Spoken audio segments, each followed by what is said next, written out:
UPSC में चयनित श्रेया यादव सहित क्षेत्र के मेधावियों को विधायक डॉक्टर संग्राम यादव ने किया सम्मानित। बूढ़नपुर तहसील क्षेत्र के देवपुर गांव में आयोजित सम्मान समारोह में क्षेत्रीय विधायक डॉक्टर संग्राम यादव ने उत्तर प्रदेश पुलिस उपनिरीक्षक यूपीएससी भर्ती में चयनित श्रेया यादव को सम्मानित कर उनके उज्ज्वल भविष्य की शुभकामनाएं दी। इस अवसर पर क्षेत्र के अन्य मेधावी छात्र छात्राओं को भी सम्मानित किया गया। कार्यक्रम की अध्यक्षता डॉक्टर नरेंद्र नाथ यादव ने की। विधायक डॉक्टर संग्राम यादव ने कहा कि शिक्षा और कड़ी मेहनत ही सफलता की सबसे बड़ी कुंजी है। उन्होंने कहा कि श्रेया यादव की उपलब्धि पूरे क्षेत्र के युवाओं के लिए प्रेरणा स्रोत है। उन्होंने विद्यार्थियों से लक्ष्य निर्धारित कर निरंतर मेहनत करने का आह्वान किया। कार्यक्रम में अटेवा के प्रदेश मंत्री विजय प्रताप यादव, राष्ट्रीयपति पुरस्कार प्राप्त शिक्षक उदयराज यादव, ब्लॉक प्रमुख महेंद्र यादव, घनश्याम यादव, बर्मन यादव, अखिलेश यादव, सीमा यादव सहित बड़ी संख्या में गणमान्य नागरिक, शिक्षक, अभिभावक एवं ग्रामीण उपस्थित रहे। समारोह के दौरान उपस्थित लोगों ने श्रेया यादव की सफलता पर हर्ष व्यक्त करते हुए उन्हें बधाई दी तथा मेधावी विद्यार्थियों के सम्मान की इस पहल की सराहना की। कार्यक्रम का समापन सभी सम्मानित प्रतिभाओं के उज्ज्वल भविष्य की कामना के साथ हुआ। बताइए, हम लोग आज देवपुर ग्राम सभा में हम लोगों के परम मित्र आदरणीय अखिलेश यादव की पुत्री श्रेया यादव के एसआई में चयनित होने पर उनको साधुवाद देने के लिए, उनको बधाई देने के लिए, उनकी शुभकामना देने के लिए एकत्रित हुए थे। एक प्रोग्राम जिसमें काफी लोग उपस्थित हुए थे और सभी लोगों ने मिलकर के श्रेया यादव को आज अभिनंदित किया है कि वो इस कार्य के लिए जिन्होंने 150 नंबर के नंबर में 145 नंबर प्राप्त करके और सामान्य कैटेगरी में अपने को चयनित कराया, इसलिए उनको बहुत बहुत बधाई देने के लिए हम लोग यहाँ उपस्थित। क्योंकि इस क्षेत्र में मेधावियों की कमी नहीं है जी। आपका क्षेत्र आप लोगों ने बड़ा उर्वरक बना दिया। शिक्षा जिस तरह की यहाँ की है, मुझे लगता है कि यह क्षेत्र अगर प्रदेश में देखा जाए तो एक अपनी अहम भूमिका निभाता है।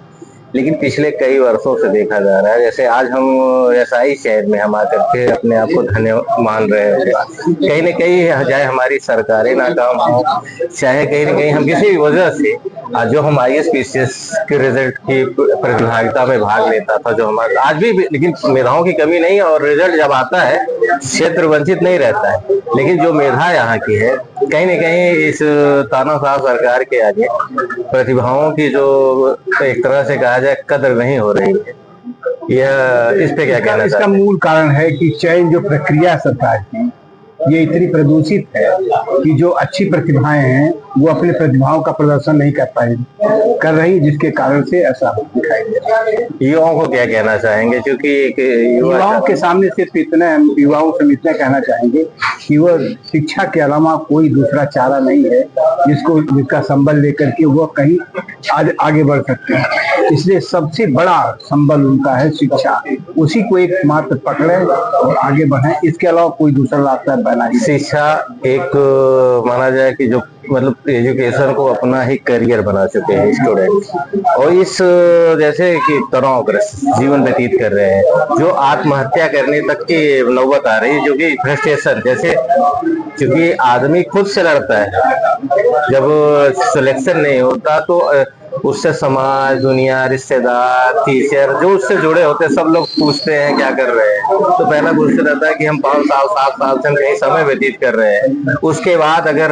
रिजल्ट नहीं सही मिल रहा है, रिस्पांस नहीं सही मिल रहा है, उस सरकारों की नाकामी की वजह से, तो ऐसे युवा कुंठा की भावना लेकर के ग्रसित है, जो कहीं न कहीं आत्महत्या के लिए मजबूर हो रहे हैं। ऐसे युवाओं को क्या कहना चाहते हैं? उनको कैसे मतलब इन तनाव से कैसे मुक्ति मिले?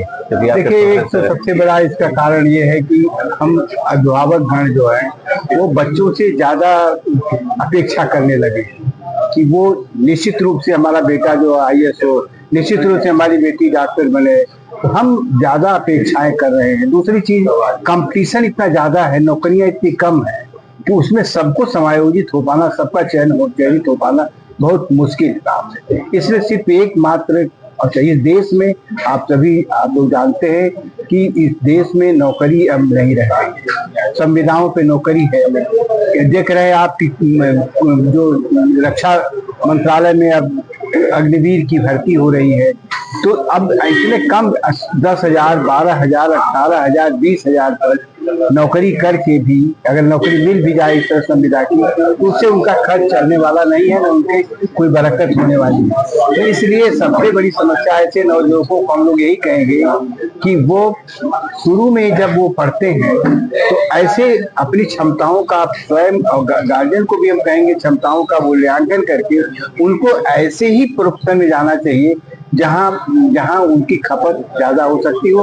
और अब इस देश में कम तो मैं देख रहा हूँ 1-1 लाख के लगभग नौजवान खाली अमेरिका में जा करके नौकरी कर रहे हैं, इलेक्ट्रॉनिक की हो चाहे कंप्यूटर की। क्या आज के युवाओं पे टैलेंट की कमी? टैलेंट की कमी नहीं है, हमारी सरकारें नाकाम है। टैलेंट की परख करने वाले लोगों की कमी। सोना है, इसकी परख नहीं।